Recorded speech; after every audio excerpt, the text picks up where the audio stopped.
Bon, bah, trop cool. Écoutez, on se retrouve encore aujourd'hui pour un Maestrix avec Mathieu sur la méthode OKR.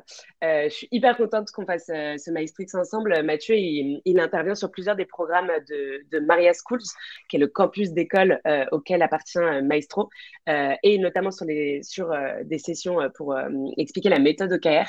Et en fait, j'ai entendu plusieurs alumni en parler et j'ai lu un peu des retours. Et comme c'était béton, je voulais qu'il nous donne un aperçu là pendant un Maestrix.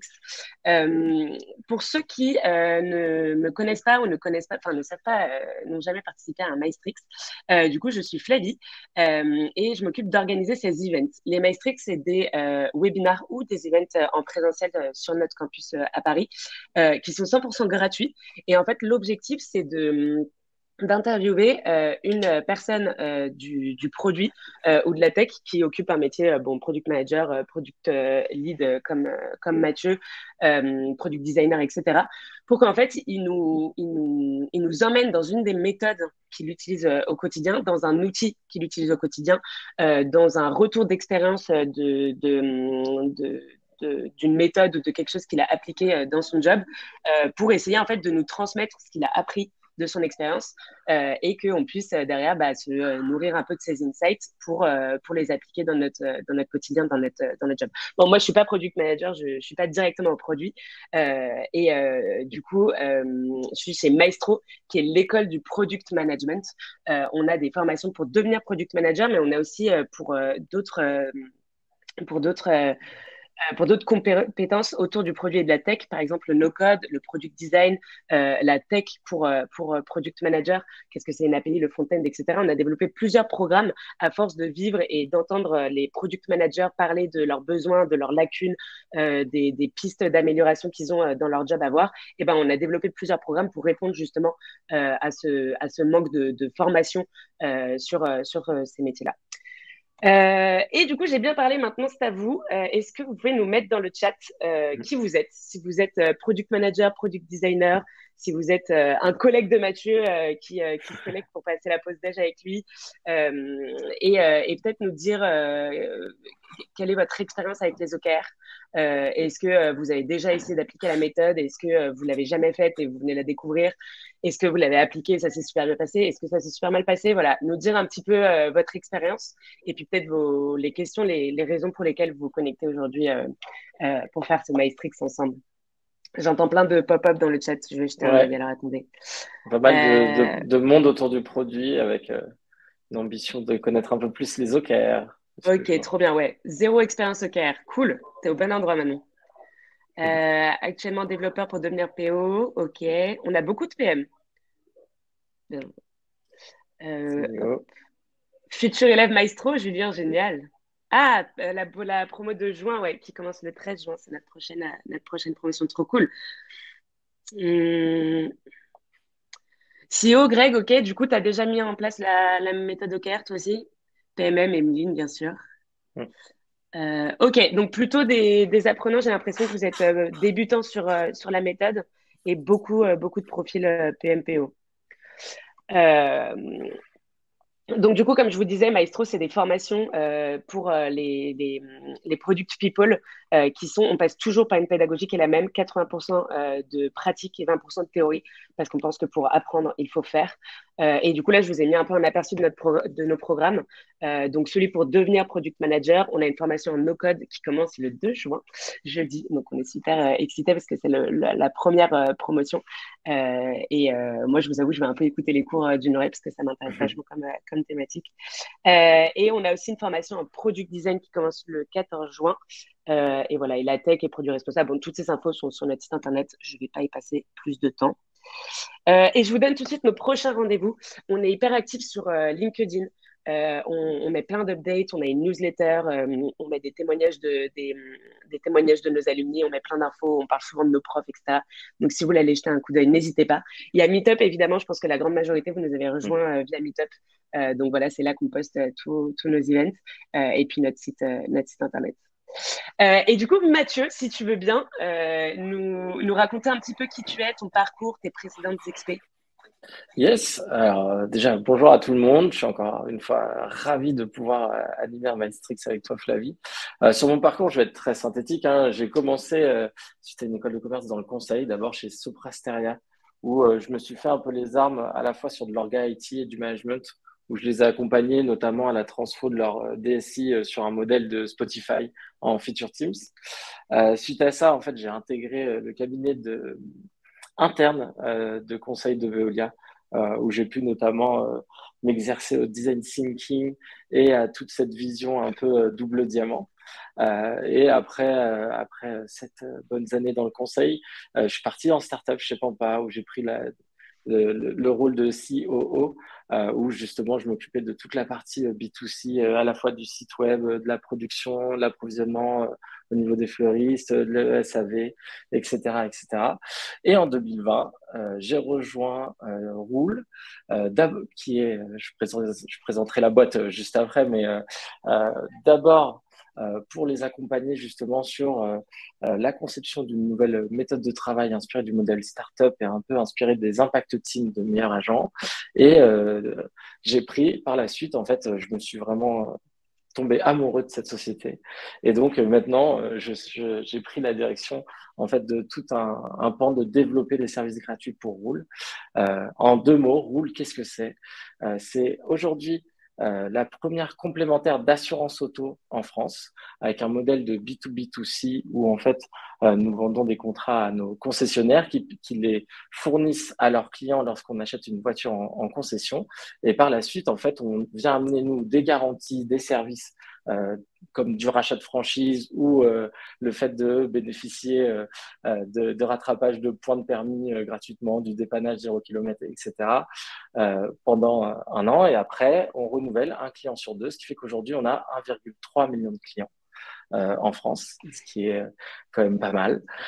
Et on a pour ambition d'ici 2025, et vous verrez aussi tout l'intérêt de cette méthode OKR, de devenir le premier club automobile auto. Et pour ça, en fait, 50% de nos nouveaux services seront gratuits ou solidaires. Et moi, je m'occupe de développer toute cette partie gratuite. Génial, trop bien. On va creuser ça alors.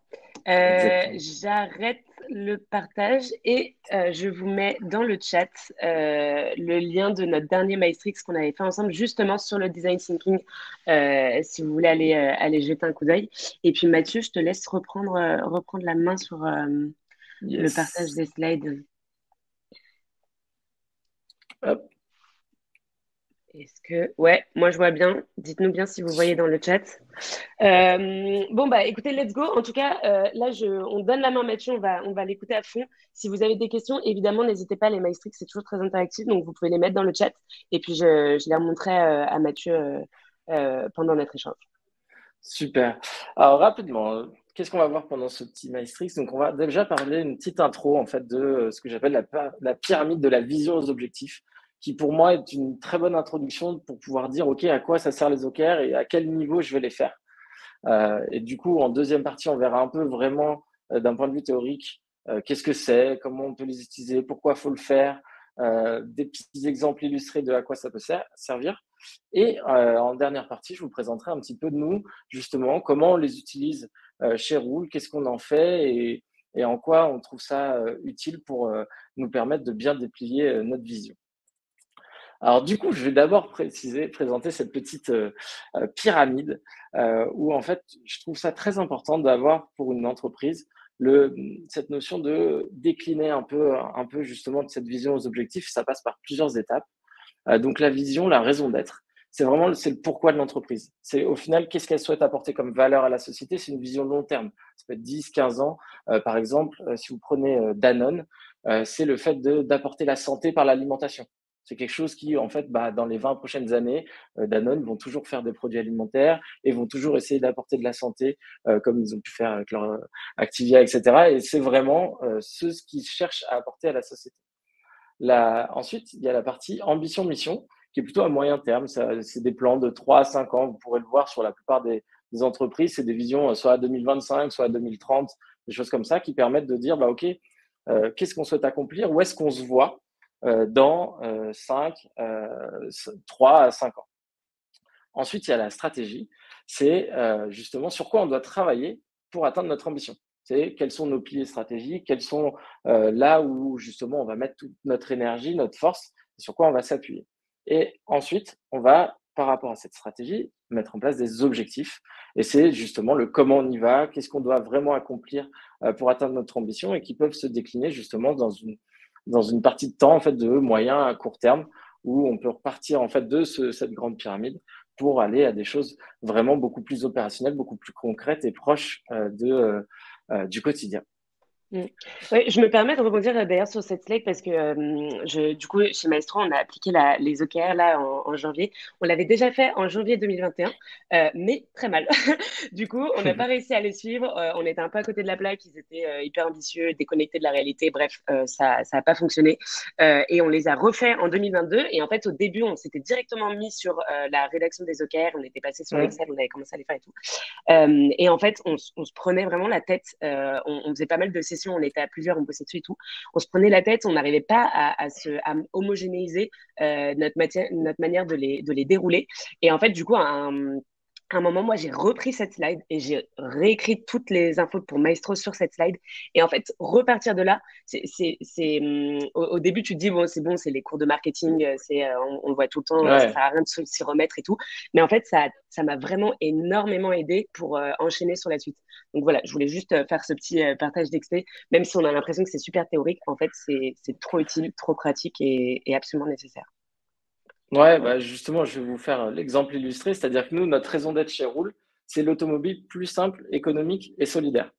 Donc voilà, c'est vraiment très large, mais c'est quelque chose qui est immuable. On va toujours travailler autour de l'automobile, on va toujours travailler pour les automobilistes, rendre ce côté un peu plus simple, les aider à être un peu plus économiques, etc. Et on a quand même un pan de toute notre entreprise qui est avec, on a une fondation, etc., où on veut justement avoir un bienfait d'un point de vue solidaire et on a toute une offre associée à ça. Euh, on a défini ensuite notre ambition à 2025. C'est ce que je vous ai précisé un peu en intro, c'est d'être reconnu comme le club automobile utile à tous. Et donc, 50% de nos nouveaux services seront soit gratuits, soit solidaires. Donc voilà, ça, c'est ancré dans notre ambition à 2025. Nos différents axes stratégiques, où il y en a 6, avec relations renforcées avec les automobilistes, des services utilisés tous les jours, de l'ancrage régional, etc., etc. On remarque quand même, il y en a 4 vraiment un peu plus orientés business. Il y en a un dédié à la partie solidaire qui nous tient vraiment à cœur et pour lequel on s'investit beaucoup.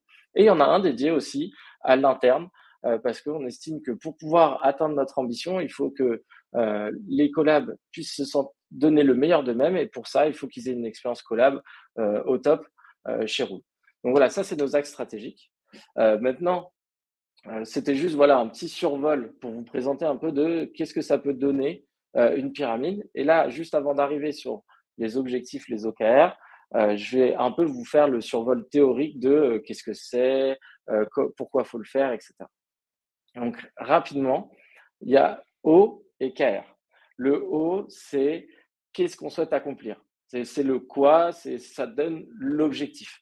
Les OKR, les KR, c'est les key results, donc les résultats clés. C'est vraiment le comment je vais y arriver. Ça doit permettre de vous dire, OK, par rapport à un objectif, qu'est-ce qui va me permettre de dire si oui ou non je l'ai atteint.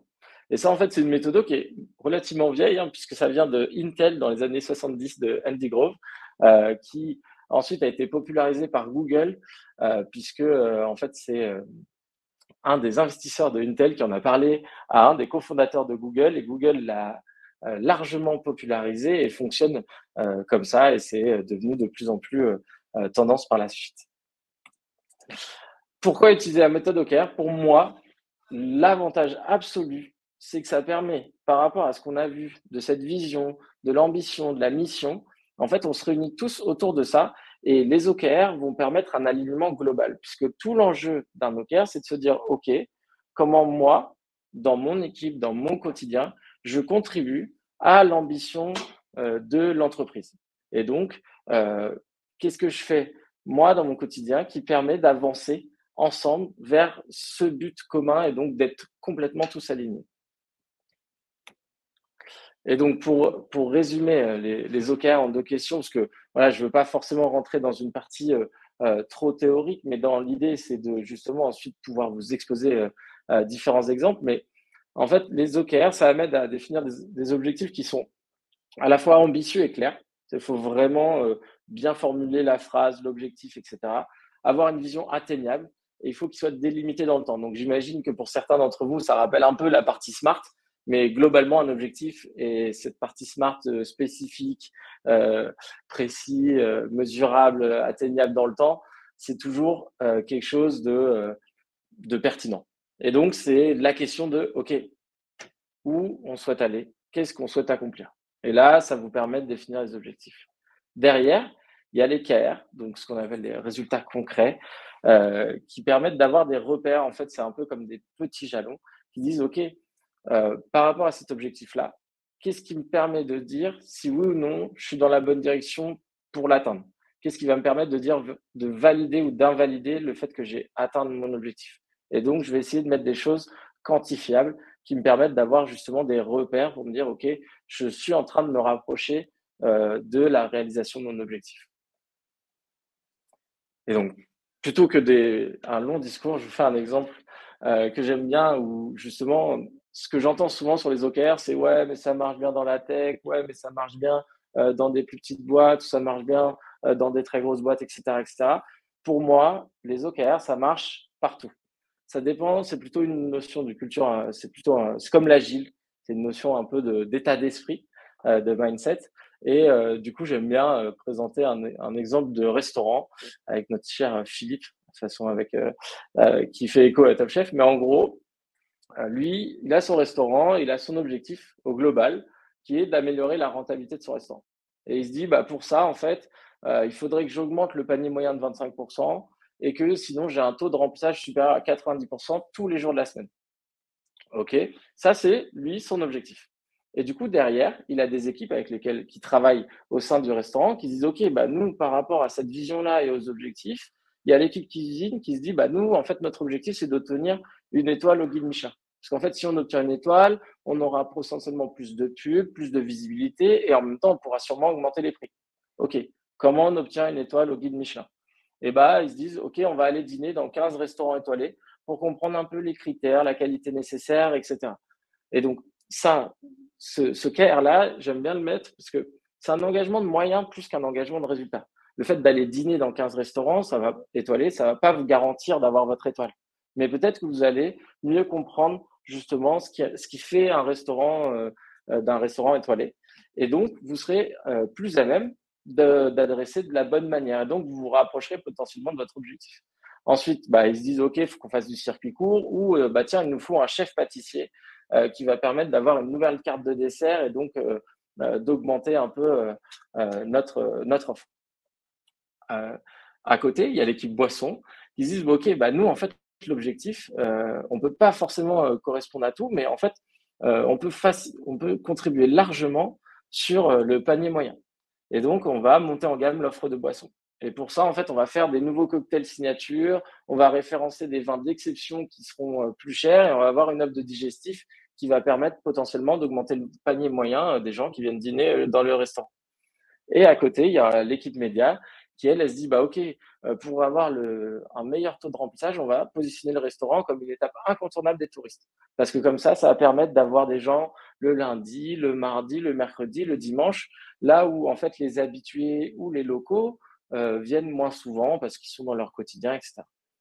Et donc, ils se disent, bah voilà, faut qu'on soit référencé dans 100% des guides touristiques principaux, qu'on ait beaucoup d'avis sur Google pour augmenter notre visibilité et que, bah, en fait, chaque mois, pendant 3 mois, on va inviter 3 influenceurs food des voyages qui vont nous permettre d'avoir de la visibilité sur les réseaux sociaux et de donner envie de venir dans le restaurant.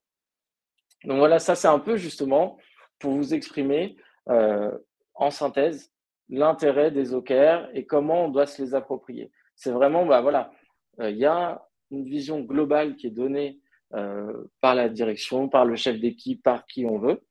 Et ensuite, c'est une déclinaison par rapport à finalement, pour y parvenir, comment moi je compte contribuer et qu'est-ce que je compte faire. Et chacun, en fait, chaque équipe va comprendre que bah, l'équipe cuisine, l'équipe média, l'équipe boisson, même s'ils font des choses complètement différentes, c'est pour tous atteindre le même objectif. Donc voilà un petit peu l'exemple illustré avec le restaurant. Et du coup, quelques bonnes pratiques associées aux OKR, c'est que ils doivent être, pour moi, directionnels.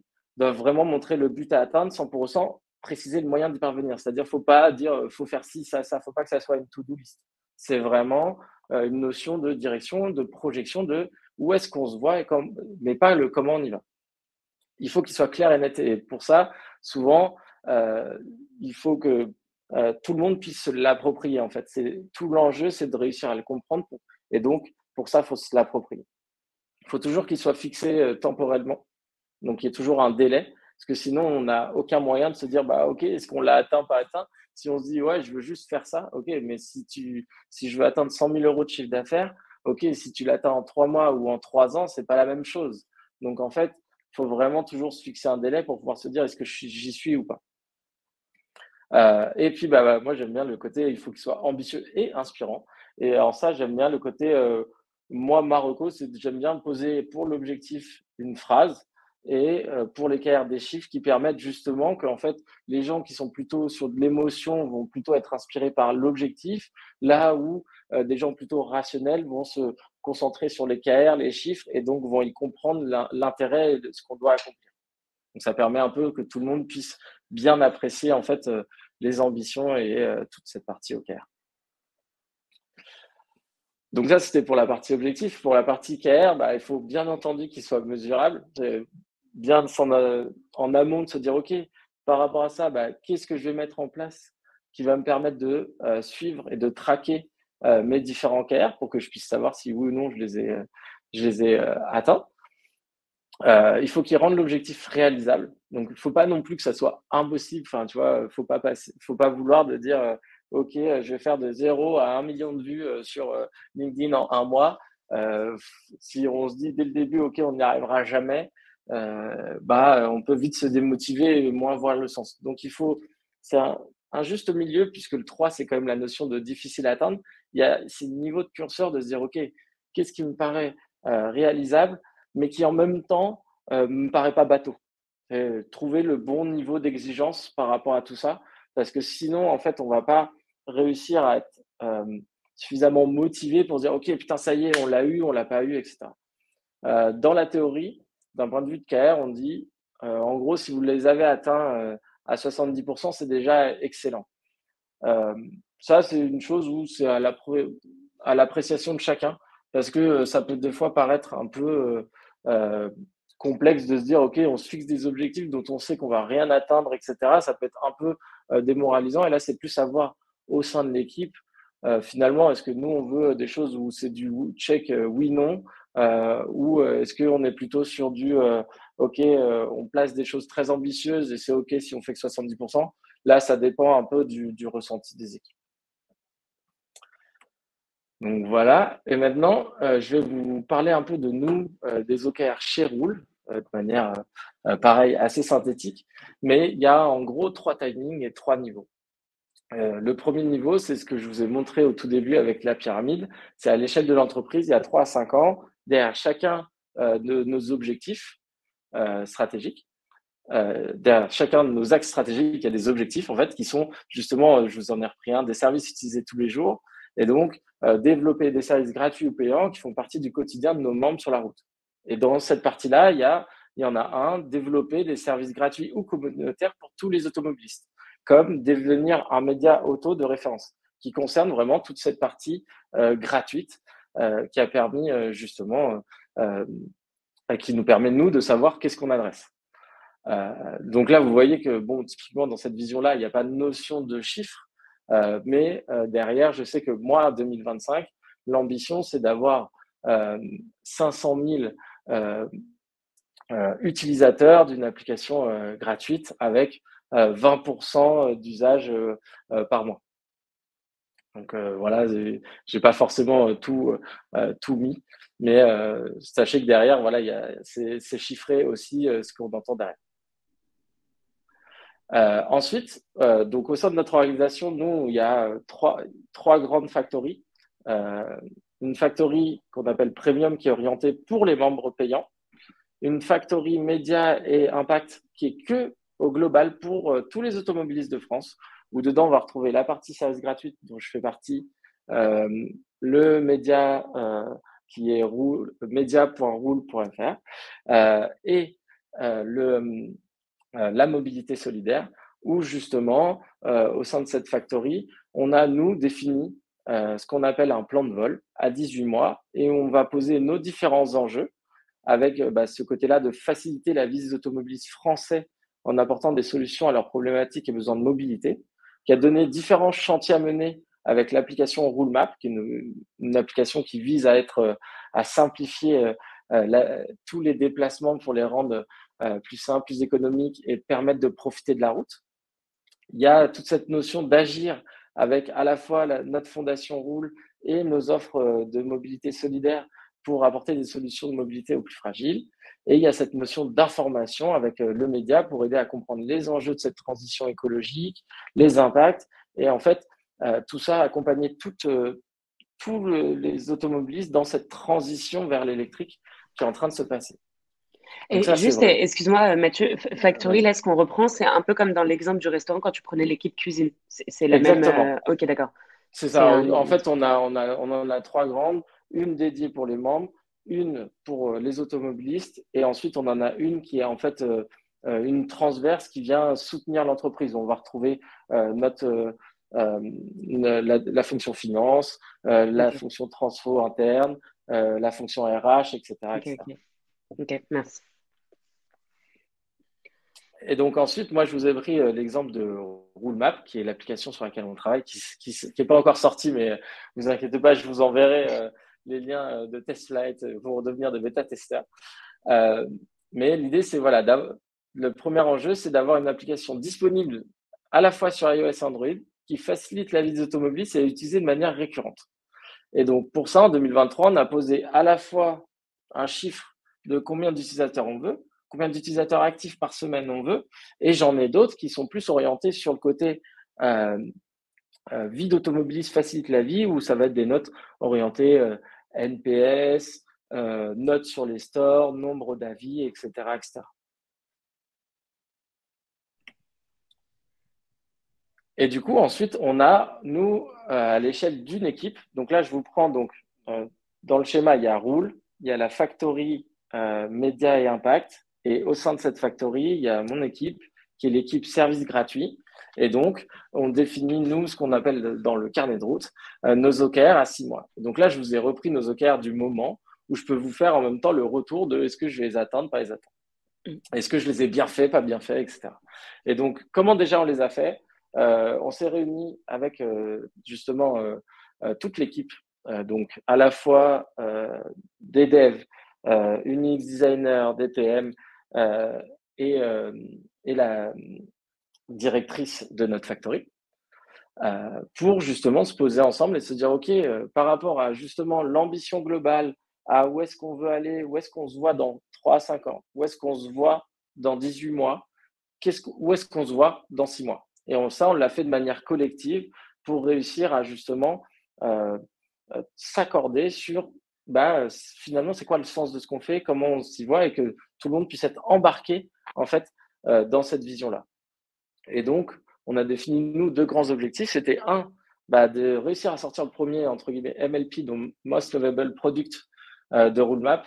Le principe d'un Most Lovable Product par rapport à MVP, c'est que on va peut-être faire un peu moins de fonctionnel, mais on va faire un peu plus de confort d'utilisation, de design, etc., pour que on plaise à peu de monde, mais par contre, à ceux qu'on va plaire, on va leur plaire énormément. Et ça va nous permettre d'avoir une base d'utilisateurs un peu accrochés à votre produit, qui tout l'enjeu ensuite est de réussir à le faire grandir.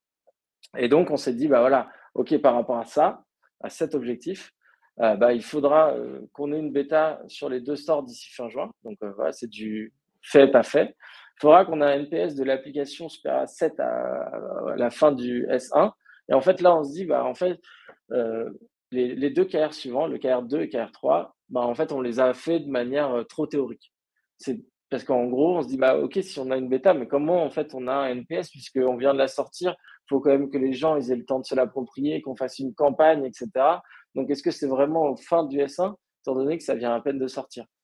Et donc, du coup, Dans l'idée, c'est que celui-là, ce KR-là, on ne l'atteindra pas parce que je pense qu'on ne sera même pas en mesure de dire, d'avoir du recul nécessaire pour que les gens puissent se dire je suis promoteur ou pas de l'application.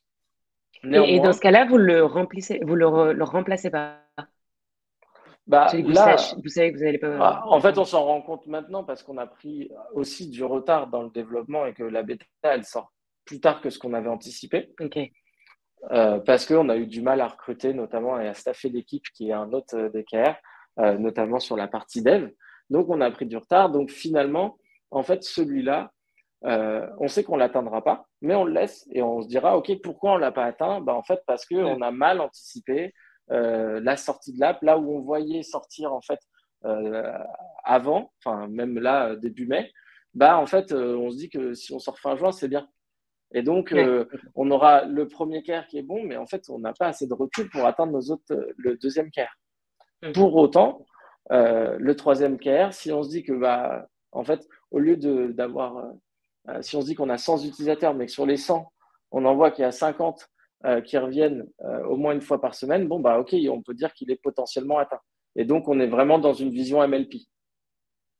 Si par contre, Ok. tu vois, en fait, il n'y a personne qui l'utilise, en fait, on n'est pas dans du MLP. Donc, on n'a pas réussi ce KR-là. Donc, ce qu'on a sorti, c'est juste une première version, mais on n'a pas encore trouvé notre most lovable product. Donc, il va falloir recommencer. Et le deuxième objectif qu'on s'est fixé, c'est le côté, OK, on prépare les fondations le jour où on voudra appuyer sur l'accélérateur par rapport à notre produit. Et donc là, en fait, on a défini, nous, notre propre méthodo qui est inspiré d'un modèle Shape-up et du modèle agile pour avoir justement un mode de fonctionnement qui correspond en fait à ce côté. On part de from scratch, de zéro, où il faut qu'on sorte des choses vite euh, et qu'on a envie de créer une boucle de feedback très rapide. Pour autant, il n'y a rien, tu vois. En 3 mois, c'est un peu dur de sortir un vrai produit. Donc, on a créé un mode de fonctionnement qui nous est propre. Et pour pouvoir que ça fonctionne, il faut que toute l'équipe ait bien intégré ce mode de fonctionnement, qu'ils soient tous honneurs un peu du produit pour avancer. Et ça, typiquement, euh, à date, je pense que quand je ferai mon petit questionnaire auprès des membres de l'équipe, je pense que je suis en grande voie de l'atteindre. De même, Oh. on a. Vas-y, pardon. Non, non, j'allais remonter une question de Marie, excuse-moi, je pensais que tu avais fini Non, ta non, phrase. vas-y, En vas-y, fait, je t'en prie. il demande pour ShapeUp, tu parles de Apello, mais je crois qu'Apello, c'est un outil, alors que ShapeUp, c'est la méthode que tu mentionnes. Exactement. Ouais, ShapeUp, c'est la méthode qui a été initiée par Basecamp, qui est Ouais, reprise notamment par des boîtes comme Lucas à Nantes. Je crois que La Fourchette aussi a adapté un peu son modèle de ShapeUp. Donc voilà, ok. enfin, c'est une méthode entre guillemets de développement, enfin pas de développement, mais qui permet en fait à une équipe produit d'avancer et Ok. qui time un peu dans le temps la partie, OK, c'est quoi la découverte, c'est quoi le delivery et comment on fait fonctionner tout ça ensemble. Mm. Oui, alors en fait, Marie parlait d'une personne, Apello, Jürgen Apello, l'inventeur de Ah, A-Management 3.0. Mais alors, du coup, dans tous les cas, il me semble que c'est différent de la méthode ShapeUp, je pense. ah Et, peut-être ouais, qu'après les grands principes sont repris en effet par rapport à ça, mais oui, ce dont nous on s'est inspiré, c'est un peu le modèle de Basecamp qu'on a ok. adapté parce que dans la méthode ShapeUp, il y a une dual track où en gros il y a l'équipe produit qui est un peu en découverte, une forte phase de synchro qu'on appelle la betting table betting phase où les équipes se disent OK sur quoi on travaille, et ensuite une partie longue de build pour les équipes tech, mais où ça s'intervertit en fait entre les équipes, là où nous on a voulu seulement une seule track où il y a chacun vient mettre son énergie là où c'est vraiment très Mm, utile, mais on travaille tous ensemble sur toutes les phases. Mais ok. on pourrait en parler là.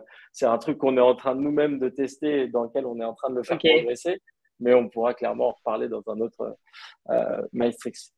Mais Ouais, voilà, carrément, on en typiquement, avait fait un avec. Pardon, excuse-moi, on en avait fait ouais, un avec j'ai l'équipe vu, non, il transfert, était, justement. ouais, Partagé. Et juste une justement, deuxième question qui était pas vas-y, mal, vas-y. du coup, sur l'usage du MLP. Est-ce que c'est uniquement pour la product discovery, du coup, Non, que non, vous non, l'utilisez? c'est justement toute notre vision entre guillemets, du produit, c'est on part de jobs to be done. tu vois, là au tout début. On n'est même pas sur des problématiques, on est sur des jobs to be done. Et en fait, on se dit, OK, qu'est-ce qu'on doit créer qui va permettre de répondre à ce jobs to be done? Et du coup, pour vraiment créer une vraie solution à un besoin fort. Et donc, que les gens puissent être rapidement accrochés, même si c'est qu'une toute petite partie. Typiquement, tu vois, associé à nous, on travaille sur un cas d'usage avec de la borne de recharge.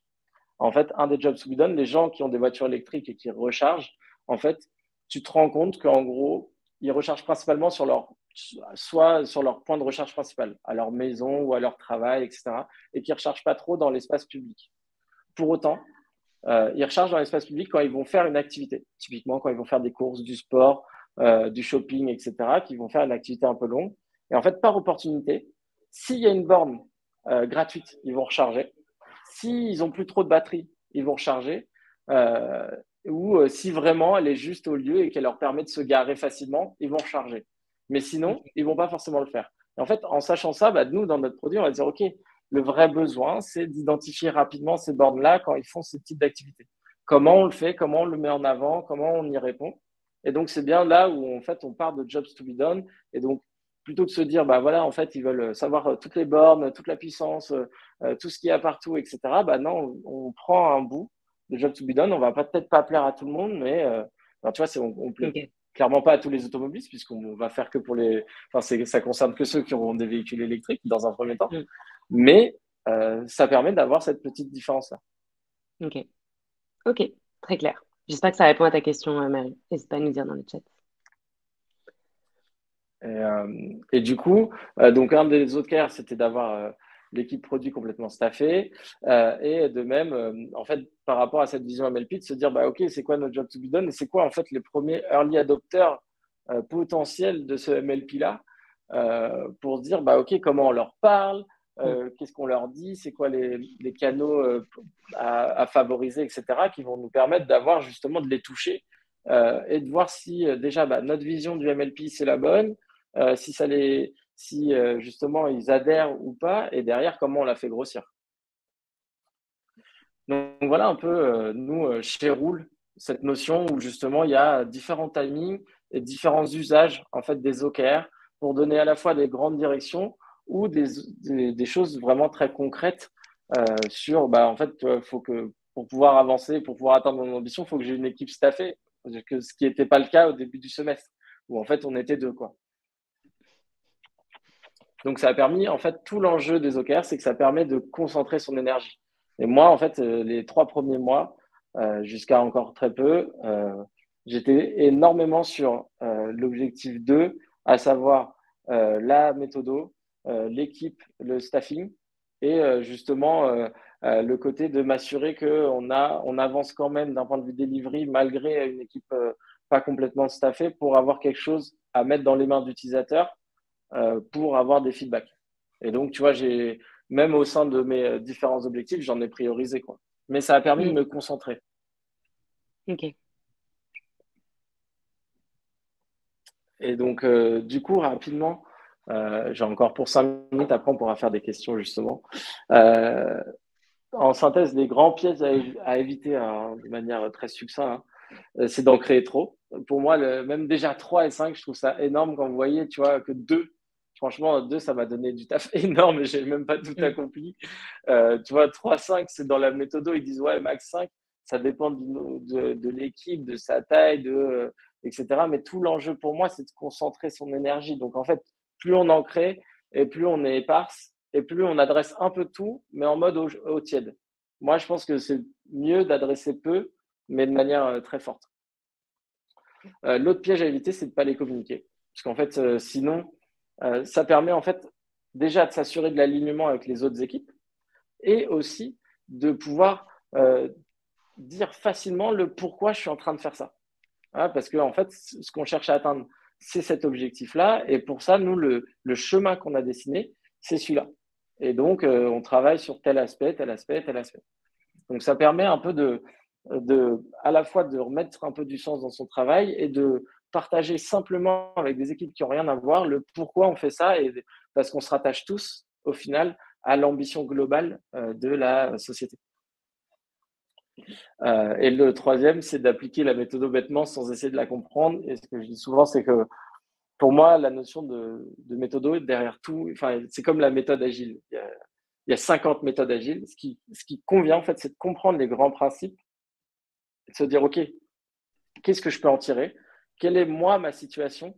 Sur quoi ça peut m'aider? Et du coup, sur quoi je vais l'utiliser? Et c'est là où c'est l'intérêt, parce que si on essaye d'appliquer un truc selon les bouquins, vous pouvez être sûr que ce sera frustrant et pas clair et je n'ai pas envie, etc., etc.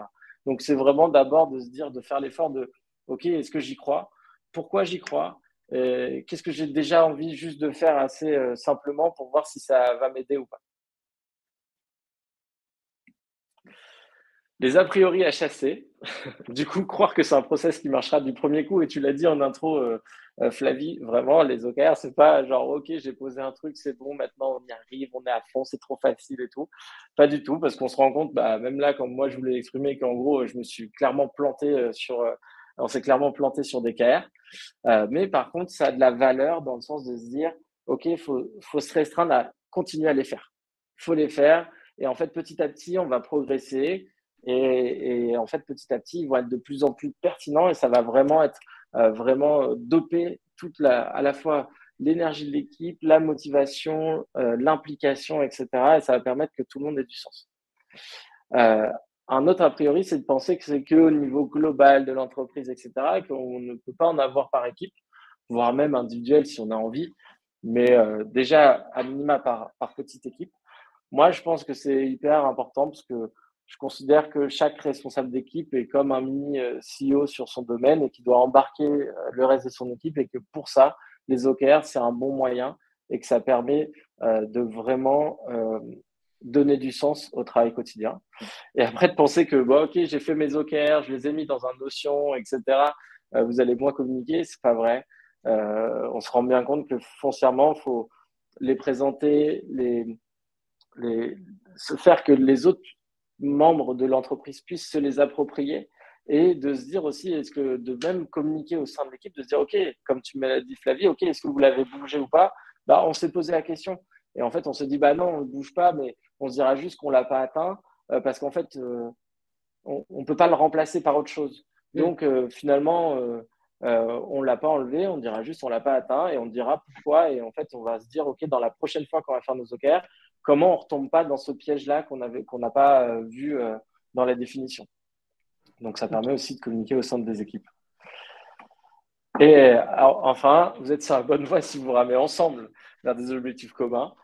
Donc ça, j'aime bien, c'est le côté, en fait, bah, si globalement vous galérez même à avancer sur vos projets, etc., mais que c'est le cas de tout le monde et que tout le monde se rend bien compte de pourquoi on est en train de galérer, mais qu'on y va ensemble, quoi, c'est bon. Que au final, la collaboration, elle est beaucoup plus claire, beaucoup plus fluide, parce que chacun comprend le pourquoi lui, il fait ça et pourquoi moi, je fais ça.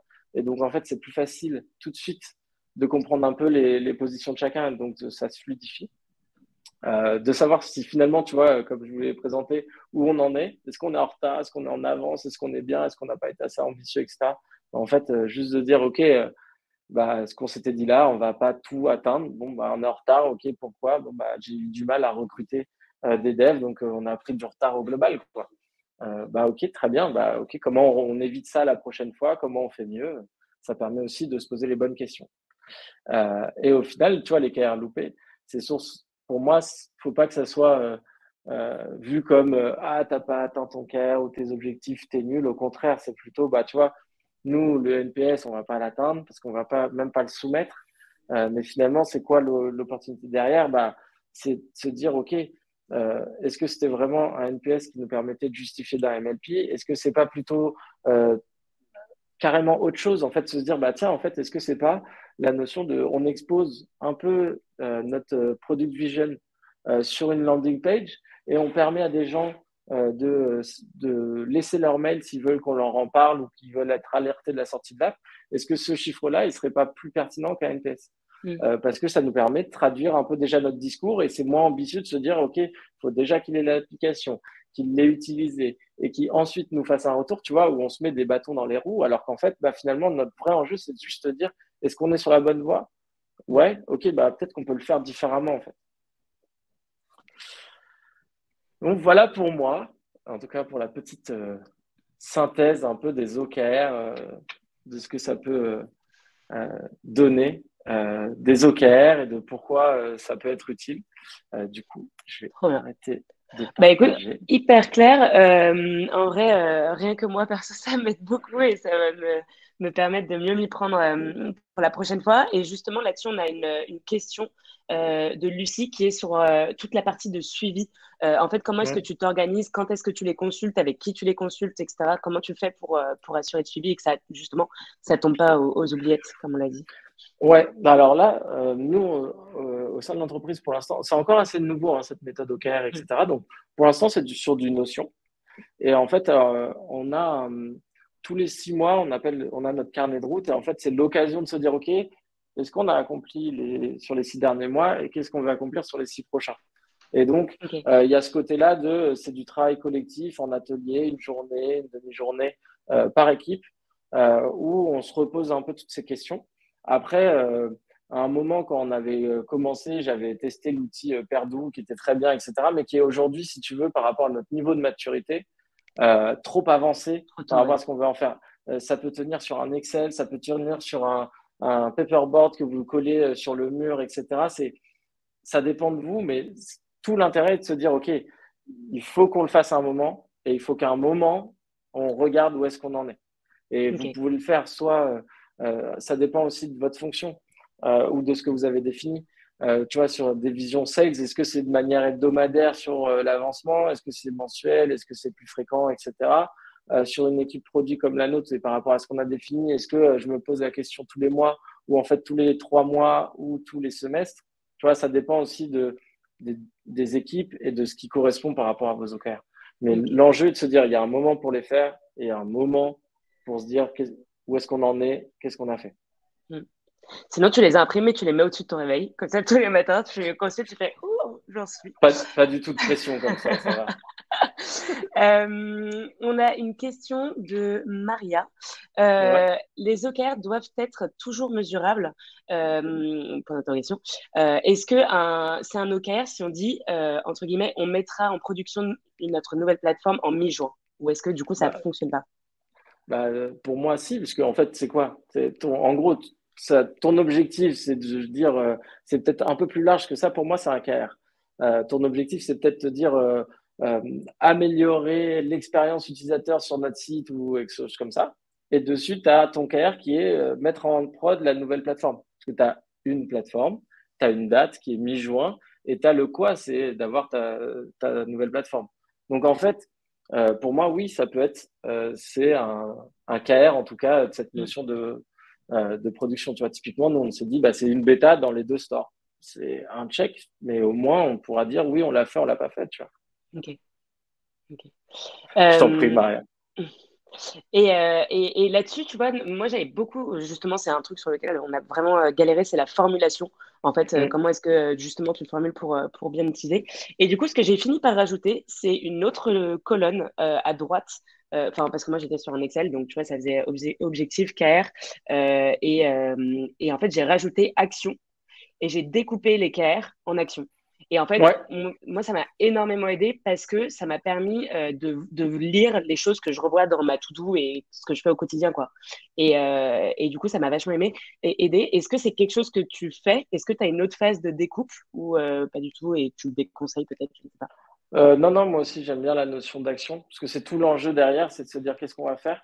Après, c'est justement, moi, ce que j'aime bien dire, c'est que tu as une liste d'actions. Mais moi, j'aime bien dire, OK, la priorisation, c'est qu'est-ce qui me rapproche le plus du succès, qui est l'atteinte de mon objectif. Mm. Et en fait, je viens de dire, OK, bah, en fait, je crois plus dans cette action pour commencer, parce que derrière chaque action, tu attends des outcomes, des résultats, enfin, tu vois, un livrable. Mm. Tu vois, si par exemple, moi, par rapport à ma vision MLP, j'aurais pu mettre un KR sur, j'ai fait 50 entretiens utilisateurs. Ouais. Et qu'est-ce que j'en attends des entretiens utilisateurs? Bah, c'est potentiellement des features un peu dessinées ou des jobs to be done très clairs, etc. Et j'aurais pu dire, ouais, j'en veux 10, j'en veux 3, j'en veux 2. Enfin, et, et c'est un peu te dire, OK, c'est quoi l'action que tu vas mettre derrière? Et par rapport à ça, j'aurais pu te dire, OK, bah, je fais soit des enquêtes dans la rue, soit je fais des entretiens via user interview, soit je fais euh, typiquement juste des appels téléphoniques, soit je parle à des collabs. Enfin, tu vois, il y a plein de leviers. C'est plutôt en quel je crois le plus, qu'est-ce qui me rapproche le plus de mon objectif. Mais par Mm. contre, ouais, de découper ses carrières en action, c'est toujours pertinent. Mm. Ouais, et en plus, je trouve ça très bien, je rebondis là-dessus. C'est assez agréable parce que du coup, tu te rends compte, enfin, souvent, c'est un exercice pendant lequel t'as un peu le biais d'être très gourmand et de mettre 40 000 trucs. Et en fait, l'écrire comme ça te permet de te dire, bah ouais, mais en fait, si je vise 50 interviews utilisateurs, faut que je vois comment est-ce que ça rentre par rapport à mes autres échéances. Donc, c'est pas mal, ça donne plus de visibilité. On a pas mal de questions. Là, une de Ouais. Jérémy qui nous dit, j'ai souvent entendu parler de délais sur 3 mois pour les OKR. Du coup, est-ce que ça vous paraît court? Est-ce qu'il y a des avantages, des inconvénients au délai de 3 vs 6 mois? Alors, moi, ça me paraît pas court, 3 mois. Je pense que c'est très bien et en effet, dans la théorie, c'est souvent ce qui est pratiqué, c'est au quarter. Après, je dis juste, ça dépend en fait de comment dire, de la maturité de l'entreprise vis-à-vis des OKR. Faut pas y aller tout de suite tiens, on l'a jamais fait, ah, maintenant on se le fait tous les 3 mois parce qu'en fait, tu peux vite venir dénaturer le truc tu passes plus de temps à essayer de faire bien qu'à vraiment faire des choses. L'intérêt des Mm. OKR, c'est de déplier des choses. Donc en fait, il faut aussi que ça ne te prenne pas non plus trop de temps. Et donc le côté 3 mois, des fois, si ça va t'amener sur des petites choses. Donc si tu n'as pas bien une vision très précise à 2, 3 ans, tu vas peut-être pas être dans le bon rythme. Pour autant, euh, enfin, ça peut fonctionner très très bien si tu sais exactement où tu vas et que tu vois, genre à 3 mois où est-ce que je me vois, ça marche bien aussi, hein. Mm. C'est un bon moyen en tout cas aussi d'appréhender la méthode puisque tu la refais beaucoup plus souvent, donc à la fin tu deviens beaucoup plus Ouais, vite pertinent. tu fais Mais moins les erreurs. mais voilà, derrière tout, c'est comme je vous dis, quand je dis s'approprier la méthode, c'est que on peut dire 3, 6 mois, 1 an, 18 mois, etc. Ce qui compte, c'est que par rapport vous, à votre contexte et à votre situation, qu'est-ce qui peut fonctionner Ok. Et on et avait, on tester. avait une question Vas-y, pardon. à laquelle on a déjà un peu répondu du coup de Jérémy. Est-ce que c'est possible, à ton avis, de réajuster l'équerre en cours de semestre? Et du coup, si oui, dans quelle mesure? Donc, du coup, ça dépend à Oui, quel moment tu te rends compte, à quel moment tu as mis Euh, l'échéance et c'est si ça. tu juges que c'est faisable ou pas, quoi. C'est ça. En fait, c'est vraiment ça reste vivant. Tu vois, si Mm, tu t'es planté, ok, tu t'en redéfinis un autre, tu vois mm, avec l'équipe, tout le monde te dit ouais, ouais, t'as raison, on y va, ou oui, ok, il faut qu'on le change. Bah fine, tu vois. Mais bon, ouais. nous, on s'en est, tu vois, on s'est reposé que trop tardivement dessus. Et du coup, on s'est juste dit, bon, bah non, mais c'est pas grave, on le laisse, on dira juste qu'on l'a pas fait Ouais. et la prochaine fois, on fera attention. Ouais. Et Mais puis, euh, pardon. vas-y, pardon. Non, j'allais dire à même échelle, c'est souvent connecté à d'autres facteurs et Enfin, par exemple, nous, nos cas, ils sont connectés à notre budget. Et en fait, on se rend compte qu'il y a des trucs dans le budget qui, au bout de 6 mois, on se rend Hum, compte qu'il y a des modifications en termes de formation, etc. Bah, ça fait pas forcément bouger les OKR, mais comment dire, c'est un peu indéniable, quoi. On peut pas trop éviter ouais, ce type de modification. Et du coup, quand on met à jour le budget, on met à jour aussi les OKR et on n'a pas le choix, on est obligé de les modifier, on peut pas laisser comme ça. ouais. On a une question de Nous, Laurent. pour, Ah, pardon. ouais, pour Laurent, j'allais lui répondre justement par rapport Ah. à cette qui met en place les OKR chez nous. Ça a été insufflé par l'équipe de transfo interne de Quentin Leclerc-Dory. Et après, en fait, le parti ownership des OKR dépend vraiment des différents responsables d'équipe et des directeurs de factory. Mais c'est bien, nous, la transfo interne, qui a insufflé ça, qui a accompagné en fait les premières fois sur OK, c'est quoi un OKR, comment on les met en place, etc. Donc, Mm. donc il y a bien, nous, un organisme enfin, une fonction dans l'entreprise qui aide à ça. Après, même si vous en avez pas, vous pouvez toujours vous lancer dedans, ce ne sera pas perdu, quoi. Et une question aussi de Laurent. J'avais déjà vu cette question. Est-ce que ça rentre dans les évaluations individuelles de chacun? Vous En fait, ça? ça dépend si tu le découles ou pas. Mais ça, tu vois, ça peut être un peu dur ou euh, typiquement, euh, là, moi, si je reprends l'exemple que j'ai donné avec la notion de bêta dans les stores, ok, bon, bah, la bêta, elle dépend un peu de toute l'équipe aussi, tu vois, mais si, en fait, ça dépend aussi parce que j'avais pas le staffing. Donc, en fait, est-ce que c'est moi qui suis en tort? Est-ce que c'est quelqu'un dans l'équipe? Je trouve ça un peu dommage de devoir chercher, entre guillemets, la petite bête. Par contre, tu peux créer de l'ownership par rapport à un certain KR que tu auras défini au global de l'équipe et où la personne, elle s'engage, elle, parce qu'elle te le propose, à te dire, bah oui, ok, moi, je voudrais faire ci, ça, et en fait, par rapport à cet objectif-là qui est de créer un MLP, moi, en tant que UX researcher, je m'engage à faire 30 interviews utilisateurs sur le semestre. Mm. Tu vois, ça peut découler comme ça, mais ça, moi, je considère qu'il ne faut pas non plus que ça soit dans la notion de après, je te note, quoi. C'est pas Ouais. l'idée du truc. Mm. Pour donner un parallèle, nous, chez Maria Schools, déjà, on distingue vraiment les évaluations individuelles aussi de l'évaluation du variable et de sur quoi on est incentivé. Mais par exemple, sur nos variables, on en a des communs et on a une majorité de choses communes parce qu'on est tous, enfin, on a tous les mêmes objectifs.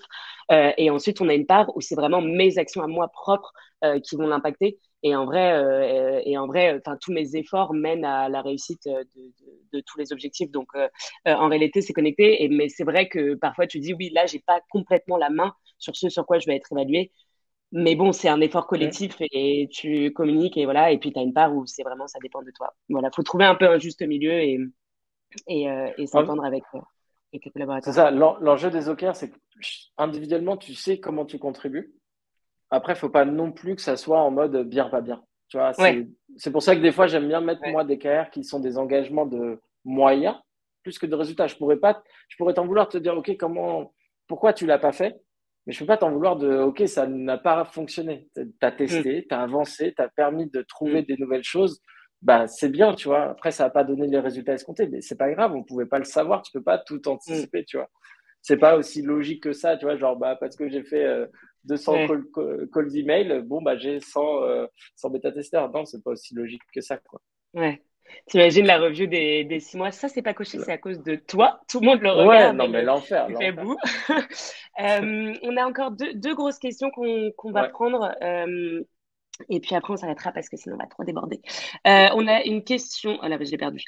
Si, c'est ça. si, Une sur, question de Mohamed Lofti sur justement comment tu présentes, comment tu partages les résultats à l'ensemble des équipes et sur quel timing. Donc, il me semble que tu nous parlais de 6 mois tout à l'heure. Est-ce ouais. qu'il y en a d'autres et puis comment ça se construit? Alors, nous, on a carrément des journées dédiées. Donc, on se le fait lors d'une journée. À la fois, ça peut être couplé à une grosse rétro aussi. Tu vois, des fois, en rétro, tu dis, ouais, voilà où est-ce qu'on en est des OKR. Et du coup, en sortie, OK, qu'est-ce qu'on essaye de changer, d'améliorer, sans forcément s'attacher aux OKR, mais plus dans le fonctionnement de l'équipe par rapport à la rétro. Je sais qu'il y en a qui le présentent par rapport à la vision PI planning aussi, comme demandait Mohamed, qui elle est plus toutes les quarters et qui présente un avancement en fait de leurs OKR lors du PI planning. Donc là, c'est plus dans notre factory premium où il y a justement un peu plus d'équipes que dans notre factory. Et donc eux, ils utilisent aussi ce moment-là pour présenter un peu un avancement, en tout cas sur où est-ce qu'ils en sont. Mais voilà, sinon nous, c'est des comités où à minima, en fait, il y a des dates auxquelles ça remonte jusqu'au top management. Ça part des équipes, ça remonte jusqu'au top management. Ok. Et une dernière question de Sindel qui est sur le rapport avec la méthode ShapeUp. Est-ce que c'est Mm. pertinent de se dire que l'on définit nos OKR en début de phase de shaping pour aligner les équipes pendant cette phase et ensuite transmettre, garder ce cap pour les équipes en phase de développement? Alors, oui, tu peux, mais après, imagine que dans ta phase de shape, tu découvres des choses complètement différentes. Est-ce que tu vois, en fait, est-ce que définir tes OKR en amont de ta phase de shaping, c'est pas déjà, entre guillemets, dire la solution de ce que tu vas trouver en shaping? Tu vois, je sais pas exactement. Euh, Moi, je le décorrélerais un peu de ce découpage pour pas trop l'associer et que, en fait, ta méthode qui te permet d'avancer, elle soit décorrélée de pourquoi on le fait. Tu vois, Ok. parce que euh, j'aurais peur que du coup tu t'astreignes trop à dire bah non, du coup c'était pas dans nos OKR donc on le fait pas alors que ça se trouve tu auras Mm. trouvé un truc dans ta phase de shape qui est hyper pertinent, qui justifie de tout chambouler et donc de changer. Tu vois, mais c'est ça qui peut être un peu dur. Donc après, c'est pas impossible, mais je pense que si, c'est bien de décorréler les deux dans un premier temps pour bien s'approprier chaque méthode. Ok. Ok. Super Claire. Bah, écoutez, on arrive à la fin de ce Maestrix. On a appris beaucoup de choses, surtout le fait qu'il faut bien s'écouter, écouter ses équipes, communiquer beaucoup, et surtout, comme à chaque fois, c'est prendre les méthodes et les appliquer pour soi en fonction de son fonctionnement, de son produit, de ses teams. Ça, c'est hyper important. C'est quelque chose qu'on rappelle tout le temps chez Maestro, et c'est pour ça Mm. aussi qu'on organise ces Maestrix. C'est qu'en fait, il y a plein de méthodes, il y a plein de manières de faire. Ce qui est important, c'est vraiment de se l'approprier et de le prendre pour soi. Et je suis convaincue que ça passe beaucoup par le partage d'expérience et d'avoir eu ton retour, Mathieu, notamment tous les pièges dans lesquels ne pas tomber, etc. Je pense que ça fait Mm. gagner un temps fou. On aurait dû faire ce Matrix en décembre. Mais voilà. Moi, en tout cas, j'ai passé un super moment. J'espère Moi aussi. que tous les participants ont bien appris des choses et ont eu un peu les réponses que vous étiez venus chercher. Est-ce que d'ailleurs, vous pouvez nous mettre dans le chat une note de 0 à 5 pour nous dire à quel point est-ce qu'on a réussi justement le challenge de répondre, à quel point Mathieu a réussi à vous vulgariser un petit peu cette méthode et à la rendre plus accessible pour qu'on puisse se rendre compte. Bah, écoute, 5, 5, 5, ok, génial. Tu as plein de messages de remerciements. 4 sur 5, Maru, n'hésite pas à nous dire peut-être ce qui t'a manqué, une question qui reste en suspens. Ouais. Comme ça, ça nous nourrit aussi et ça nous permet de retravailler. Ouais. Et puis, j'ai vu en même temps passer quelqu'un qui demandait plus d'éléments pour les OKR. Sur Medium, il y a beaucoup d'articles associés aux OKR qui sont très intéressants. Mm. Et sinon, moi, j'aime bien aussi Penny Lane. J'ai trouvé que leur approche des OKR, même si ils n'ont pas documenté toute la suite, ils ont au moins documenté le début de leur équipe. Je Ok. vous invite à regarder leur blog. Ils ont précisé comment ils utilisent les OKR et je trouvais que c'était assez pertinent, même si on voit pas tous les KR derrière. Ça permet d'avoir une approche un peu euh, globale aussi de cette vision-là. Ok, trop bien. Bah, je mettrai dans l'email de récap le lien vers leur blog, le blog de Penny Lane. J'ai aussi partagé le bouquin Oui, que c'est t'avais recommandé. la référence en tout cas dès Ouais, qu'on parle de exactement Marouane, c'est juste en un génial. mot. Accroché, C'est ouais, ouais voilà. essentiellement.